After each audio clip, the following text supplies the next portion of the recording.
Today, I want to talk about an aspect of the teachings or the way, the law, the Tao, which concerns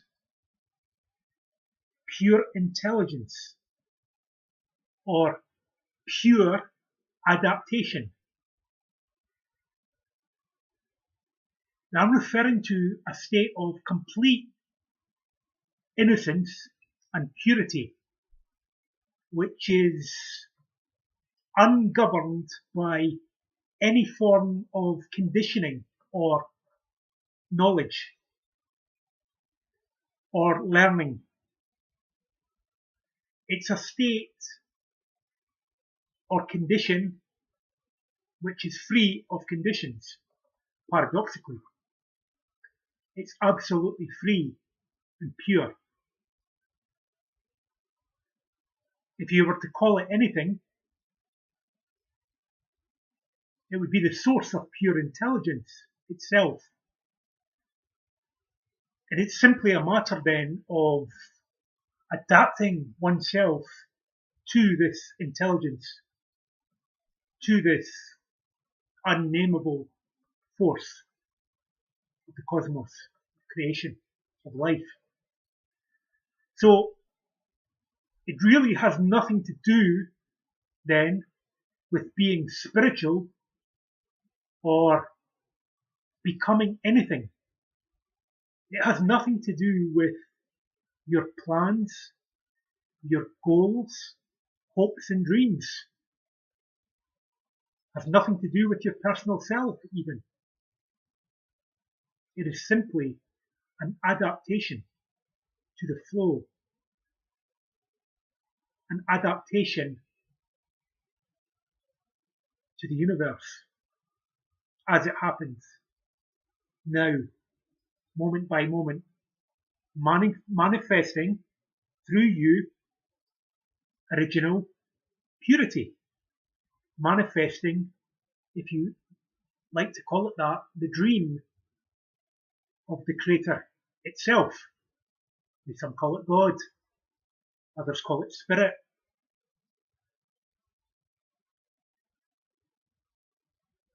Abstract, impersonal, divine.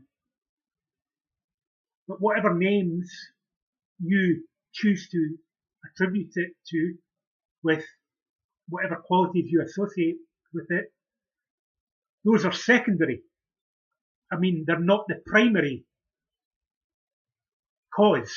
They're not the primary intelligence itself, which is nameless, unfathomable, pure, pristine, perfect.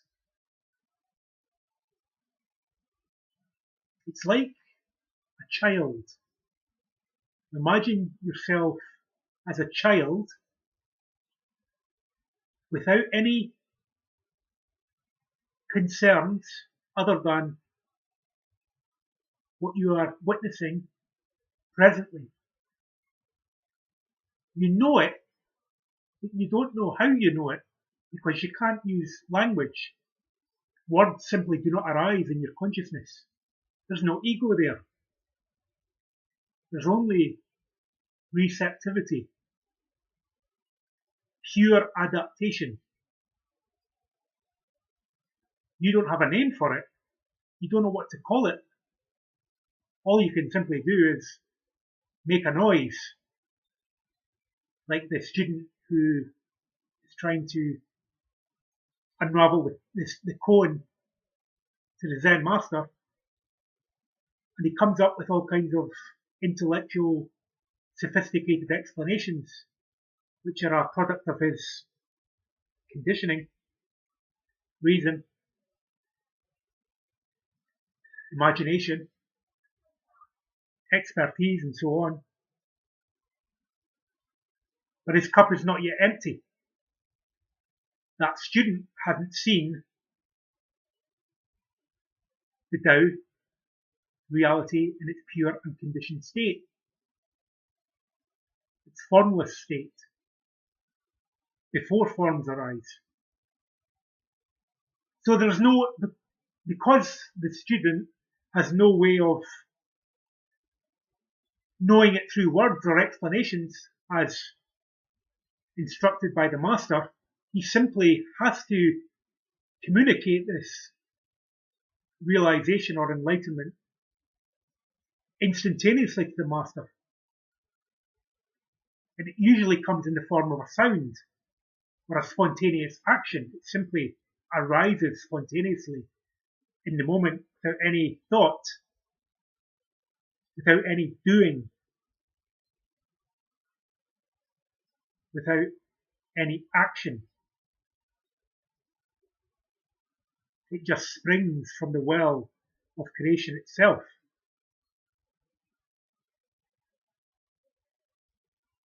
The source. And it's simply a matter of patterning oneself to that flow, which is cyclical. It's not repetitive. It's not linear.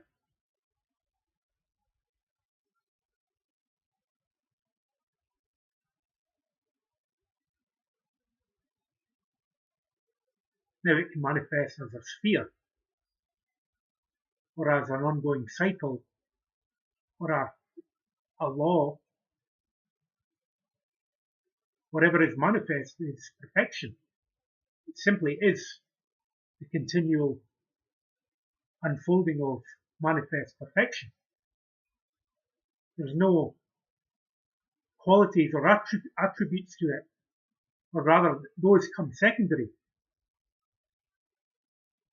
There is simply the flow of pure intelligence, and it's ever new, ever present. It's a continual expression of novelty, of creativity, of originality, of oneness, of unity, pure bliss, ecstasy, stillness, uprising from the source of silence, of darkness.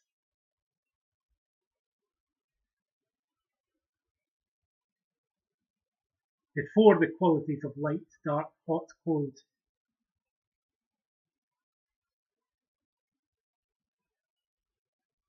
Before reason arises even to explain or describe it. Before knowledge arises. Before knowing arises. Always already present. Always in a state of giving.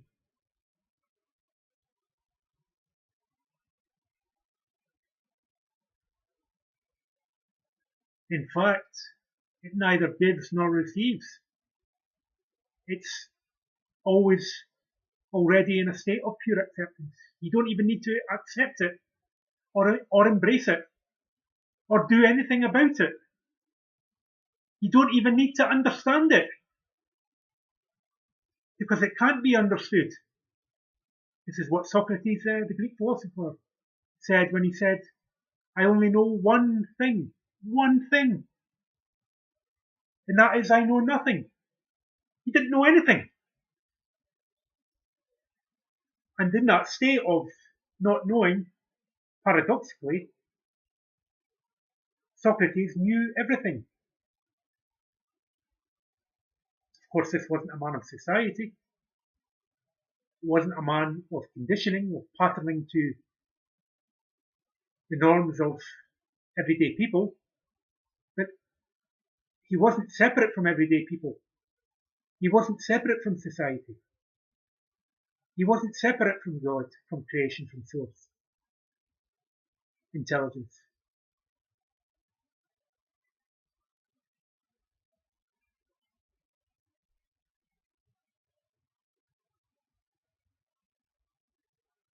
He was simply an instrument of this pure intelligence. Effortless flow, right action, impeccability. Of course, these are all words. Descriptions, again, pointing to the moon. What if you could become the source of the moon? The source of the sun? The source of awareness, of consciousness, of intelligence, formlessness, unboundedness. no thingness. What if words simply stopped altogether, and there was only intelligence, only action, effortlessly flowing, endlessly, eternally, never stopping, always and forever in motion? What if there was only that, and only the constant discipline of adaptation to that? What could you then become? What potentialities could you then manifest? With that as your only guide and direction, with only the wind blowing through you, with complete non-resistance. Even your resistance is non-resistant. Even the patterning of avoidance is non-avoidance. There is only arising, only God, spirit, abstract, totality, universal, peace, integration.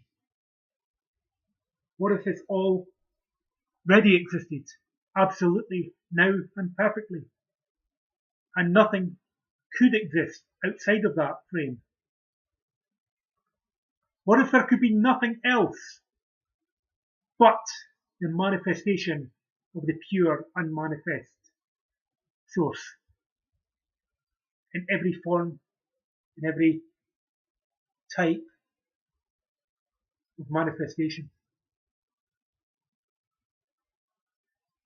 simply transmuting into its own great perfection, which is both part and whole of the great perfection, the all in all, the one self, the Atman of pure love radiance, of pure divine intelligence, of godliness, of Tao, mastery, profundity.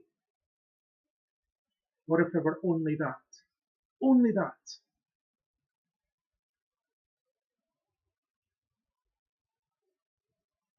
Everything included, leaving nothing out, anywhere. Only comfort, only ease. And when you can get into a state of that flow, there is only the path of heart. Now, a path of heart, it doesn't need any questions beyond your questions.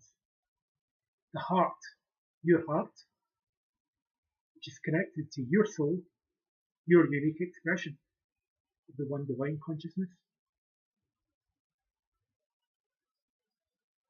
There is only heart. You are the infinite heart of God.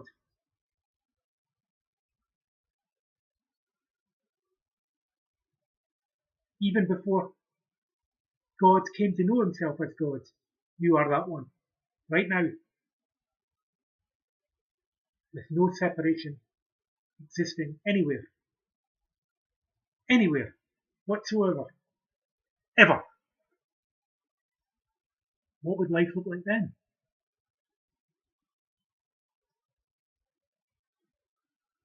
What if I thought of you as a personal suffering self, bondage,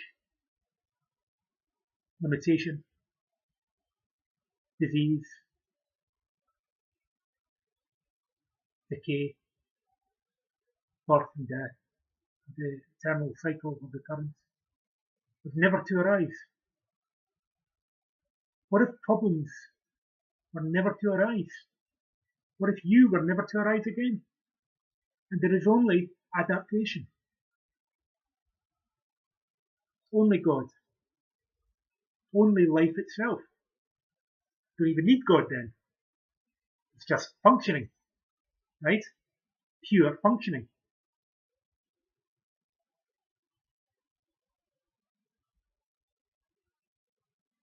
Doesn't even need to take itself seriously anymore.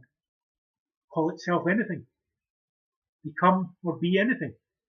It just is what it is, moment to moment. And you are continually, constantly patterning yourself to that expression of pure presence, pure originality, the true original self, manifest in all its billions and trillions of forms. Both the totality of the universe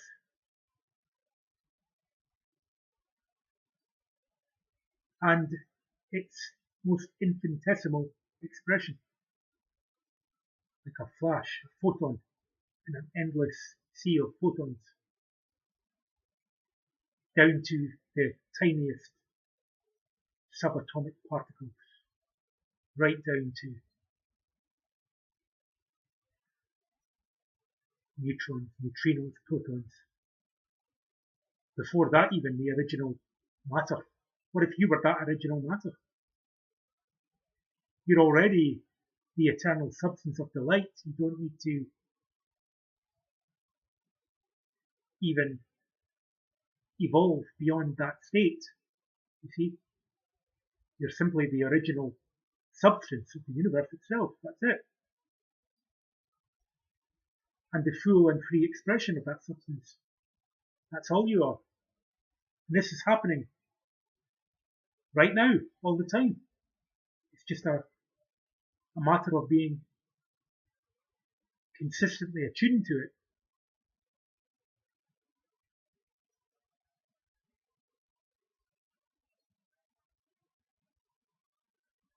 So enlightenment then is not something that you can attain through ordinary discipline or practice or meditation or any of these methods, no matter how long you've been practicing. I know people that have been meditating 30 years and they're still nowhere close. That's what I'm talking about. You simply haven't got the message. I mean, they are great Buddhists or great meditators, practitioners, cultivators, whatever.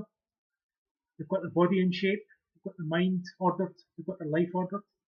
They might even be wealthy and successful, but they're limited. They're not there. They haven't realized this pure intelligence because it can't be attained through any amount of effort. Your effort only makes the accident of enlightenment, of grace, divine inspiration, more likely to happen. You simply reach the threshold of silence when your interior structures collapse then. And there is no self seeking anything. There is no seeking. There is no seeker, no perceiver, nothing to seek, nothing to gain. And there you are, see? That's it. You got it. It's just a question then of becoming adapted more and more to its evolving intelligence and its emptiness all at the same time. That's it. So that's all you need to know then. There's no need to do anything else. Not a question of effort or discipline, but adaptation. Pure intelligence.